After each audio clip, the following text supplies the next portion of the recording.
Welcome back to Breaking Points, an Intercept edition. I'm Ryan Grimm, DC Bureau Chief with The Intercept. I'm here with my colleague Ken Klippenstein.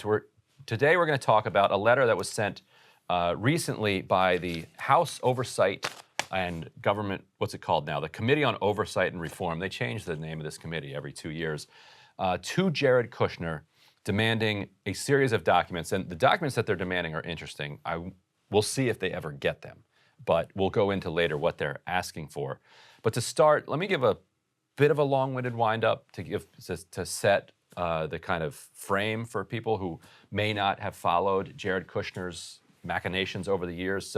And jump in here if there's anything I'm missing. But I think the key moment is 2007 is where all of this begins. Kushner takes over his family's somewhat troubled, but doing pretty well, real estate empire in New York City. He's this little young, thinks he's a wonderkind, and quickly engages in the most expensive real estate transaction in the history of New York City. He buys for $1.8 billion this property at 666 Fifth Avenue. Now, this is 2007. By 2007, everybody involved in real estate was getting out of real estate. Yeah. The regular people, some of them were still getting in, but even regular people by 2007 were like, this is looking a little bit shaky. I'm not sure where this is headed, but this doesn't feel very good. Kushner says, no, I want this property, 666 Fifth Avenue, $1.8 billion. Basically sinks his family's entire fortune into it because you're just absolutely leveraged to the hilt at this point. 2008, we know what happened, the financial crisis. The building is worth like half or less of that instantly. And now he's soon, 2009, 2010, he starts to have calls due on this loan, which is just absolutely not performing. He scrabbles together a bunch of help, some of it thanks to Tom Barrack, who was later indicted as part of a Saudi influence scheme. He is able to kind of refinance it and just kick the can down the road long enough to get into the White House. So he becomes Donald Trump's advisor, since he's his son-in-law, in 2017. And his family starts a kind of tour of the Middle East, shaking down money for this property. And he's regularly in contact with his father, who's continuing to run this real estate firm. And he himself is meeting with the Qataris, with the Saudis, with the Emiratis, while at the same time that his real estate firm needs this bailout and is pushing policy at the same time. His business shakes down the Qataris, and the Qataris end up telling him no. They later told me if we had known what was going to happen as a result of that, what they feel as a result of that, they would have just given him the money. Would have been much cheaper to just give him the money. So the Saudis and the UAE then blockade right after Trump visits Riyadh. Put the orb, remember the hands on the orb? They blockade Qatar. There is a base with 10,000 American troops in Qatar, and they're blockading it and threatening to invade Qatar. And the Secretary of State Rex Tillerson condemns this publicly. The U.S. is like, this has to end. Kushner backchannels to Trump, writes a little statement for him, which apparently what I was told was written by UAE Ambassador Yusuf Al-Otaiba, and sides with Saudi and says, hey, Qatar, I'm told there's a lot of terrorists there, so I'm fine with this blockade. That blockade ends up lasting the entire Trump term. A year later, Saudi Arabia butchers with a bone saw Jamal Khashoggi. Kushner becomes the #1 defender globally and inside the White House of MBS. Mohammed bin Salman, who we now know, and it was clear at the time, ordered the killing of Khashoggi. Flash forward to 2021, now that he's out of the White House, he starts a private equity firm, starts an investment fund, goes to Riyadh, winds up with $2 billion. So your reporting is cited multiple times. Some of our reporting previously is cited in here, particularly because one of the things you expose was just what a ridiculous investment this was. And that's not me talking. That's not you talking. So who was it that looked at this and said, why on earth would you give this kid money? Yeah, so in the course of working for the story, my sources for it were people in the private equity world. I have to be vague about that. I don't want to get anybody in trouble. But what they told me was that when this investment vehicle was pitched, right after the Trump administration ended and they're out of government, these are pitched to some very high-level people in the Wall Street world. There was ridicule and laughter after the presentation because they couldn't understand what the product was. They said, what are they selling? There's repeated reference to all our fancy connections throughout the region, but what is the actual, it's just kind of business speak.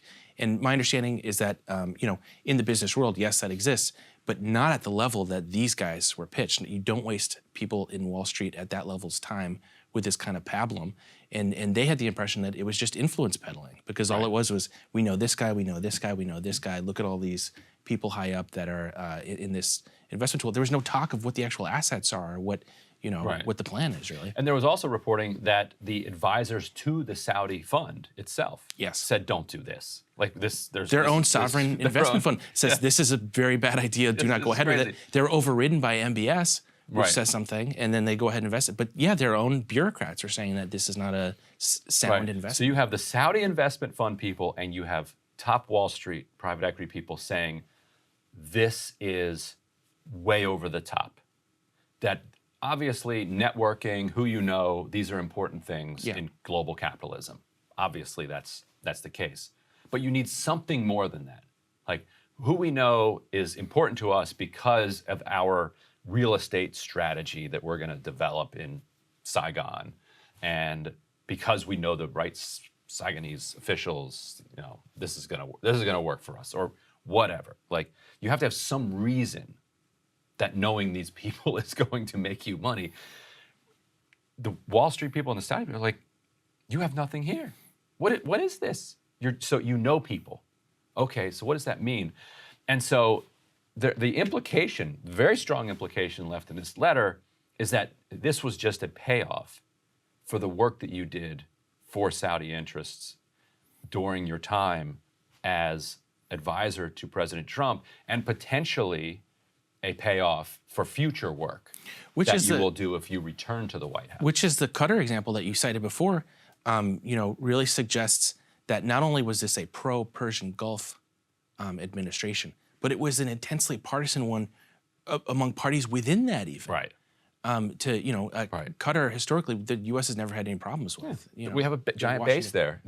They wash all sorts of money, and they're the place where we would host like the negotiations with the Taliban. Like it's sort of like the Switzerland of the Middle East. Like all of these different factions who are warring all over the place are allowed to come to Doha and kind of live in peace, and that's how you can sit down at the table with the Taliban, for instance. And what I was told is that the internal conflict with Qatar was the major reason that Secretary of State Tillerson ended up resigning.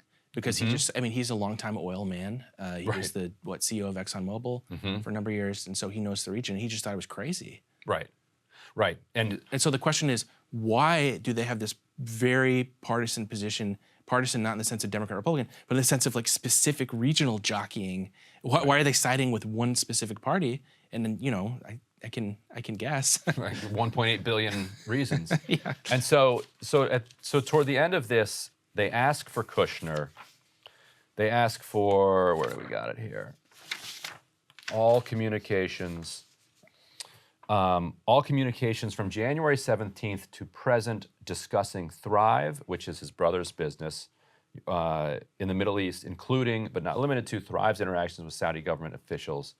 And so this goes to the internecine nature of the government work and the business work, that you had the real estate operation, you had his Thrive, his brother's company, which was raising all sorts of venture capital fund. His brother met with the Qataris at one point, as we reported. And so they're asking for all communications with the Saudis about Thrive. So in other words, is he using his position to leverage investments to his family? I think from a distance, it looks like obviously he is. The question is this something that you can prove? They also ask for, quote, all communications between you and Crown Prince Mohammed bin Salman or other Saudi officials from January 2017 to the present, and all documents related to such communications related to your or your family's present or future business ventures, including but not limited to Saudi investments or participation in any of these ventures. And one of the things that we reported that they cite in this letter is that he used WhatsApp to communicate with MBS. And so that's an interesting question. The reason he would use WhatsApp is so he could go around the White House channels. Right, you're supposed to use official channels, not just because that formalizes things and your bureaucrats can understand what's going on, but also just so the historians get a picture of what the heck was going on during the administration, the Presidential Records Act. And also because who knows who's reading your WhatsApp chats. Oh yeah, and the security completely aside. And so it's an interesting question then. If they subpoena these, I would assume he's deleted them, right? Could they get them from Facebook? Can they get them from the NSA? The NSA is not supposed to be spying on White House officials, not supposed to be spying on American citizens at all. However, they are definitely monitoring Crown Prince Mohammed bin Salman. He's not an American citizen. That is somebody that is, every administration is like, yes, of course we're going to try to spy on those types of figures. Now, you're not supposed to spy on a head of state, but he's not officially a head of state.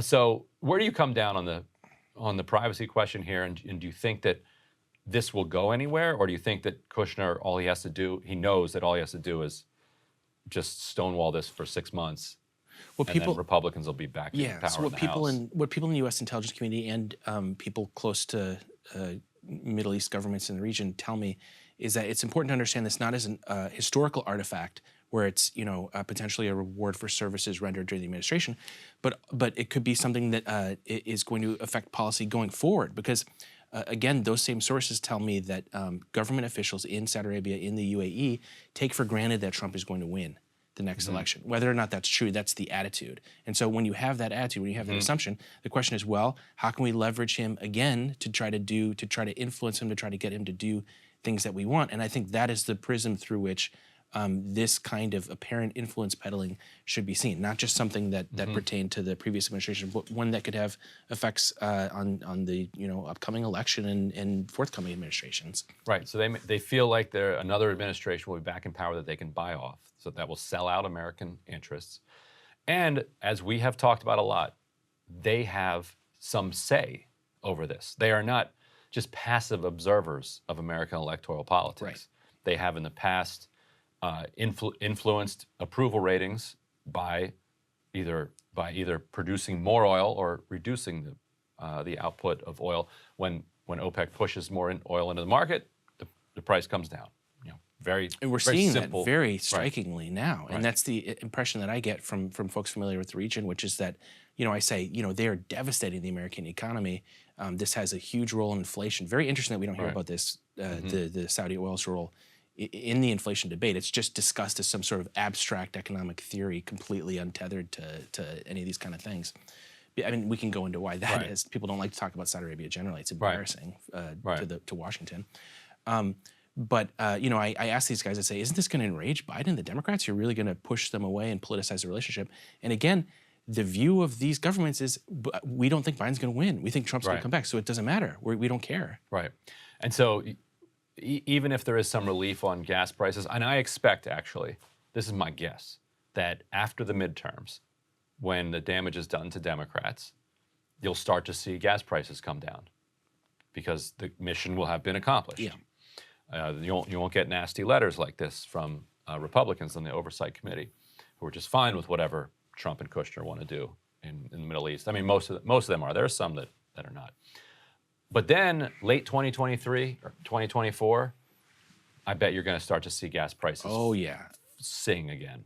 And this very high levels. And the question is if the Democrats are going to be willing to be candid about this, because they are fighting this behind the scenes. They are not messaging to the public to explain to them what exactly is happening. How many times have you seen Biden go out and say, hey, he says the Putin gas tax, which obviously Putin has a role in it, but I've never heard him say the MBS gas tax. I've never seen him talk about the role of Saudi Arabia in this to try to stimulate, some kind of response by the public to realize, hey, we're providing these countries with security paid for via U.S. tax dollars. Maybe they have some, maybe they have some responsibility to us. No, he never says any of that. And the reason is because the relationship is embarrassing. It's a sordid regime with terrible human rights record that they don't want to talk about. And so long as he continues to hide that and refuse to discuss it, people aren't going to understand why gas prices are what they are, or they're going to have a simplistic understanding of why it is and the knock-on effects like inflation and things like that. So that's the big question to me, is how much are they going to come out and finally discuss this, because they never have. They've never been straight with the American people about this particularly, and hopefully the Russia's invasion of Ukraine will have ended by then, so that won't be driving gas prices too. And the message would be quite simple. It would be, there's a tyrant in the Middle East who's making you pay $5 a gallon so that Trump can come back into office, so that his friend Jared Kushner continues to run U.S. foreign policy in the Middle East. It's pretty straightforward. You're paying $5 a gallon because this tyrant wants Trump in the White House. And unfortunately, as simple as that message is, and I imagine the American public, they're adults, they would understand. I don't think it's a secret why we maintain relations with those countries. If you look at Biden's rhetoric now, he's saying, oh, the relationship, this isn't about oil. I'm going to go visit MBS. He's going to abrogate his promise to make Saudi Arabia a pariah. That was the language. Not a lot of uncertainty in language like that. Now he's saying he's going to meet with them. They're saying, well, why is that? They say, oh, it's because of the oil prices, which it obviously is. He says, no, that has nothing to do with it. The relationship is deep and complex, and it goes far beyond that. Just want to chit-chat. And it's like, with my good friend, Mr. Bonesaw. Right. Yeah. You're treating Americans like children. Like, come on. They understand how this stuff works. Nobody's going to believe that, know? Right, and if you told the American people, look, we're overlooking the butchering of this journalist and we're overlooking these human rights abuses because we need $2 a gallon gas, a lot of people would be like, well, Trump said, I don't want to say it out loud, but I'm okay with that. Trump did essentially that. A lot of people would say that. Trump absolutely did that. Yeah.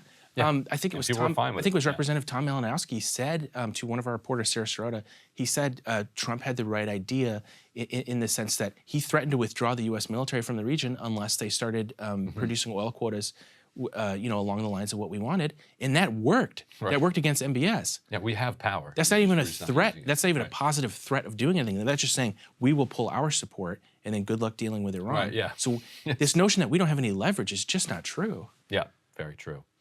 Ken, great reporting as always. Thank you everybody for joining us here. This has been another episode of Breaking Points, The Intercept. You can, if you have a tip for Ken, you can reach him on Signal. His Signal phone number is on his Twitter. Check out our podcast, Intercepts Deconstructed. I'm only doing Rising Fridays with Emily Jashinsky. Otherwise, I'm happy to come by here with Ken or anybody else from The Intercept, and thank you guys for indulging us. Really appreciate it. Cable news is ripping us apart, dividing the country, making it impossible to function as a society, and making it impossible to know just what is true and what is false. But the good news is they are failing and they know it. That is why we're building something new, a new mainstream, a healthier one, something more trustworthy, something that we are going to need in one of the most pivotal times in American history. We are building up here for the midterms, for the upcoming presidential election, but we need your help. So if you can help us out by becoming a premium member today at breakingpoints.com, we're trying to change America for the better and the entire world. So what are you waiting for, guys? Go to breakingpoints.com and sign up and help us build a new mainstream.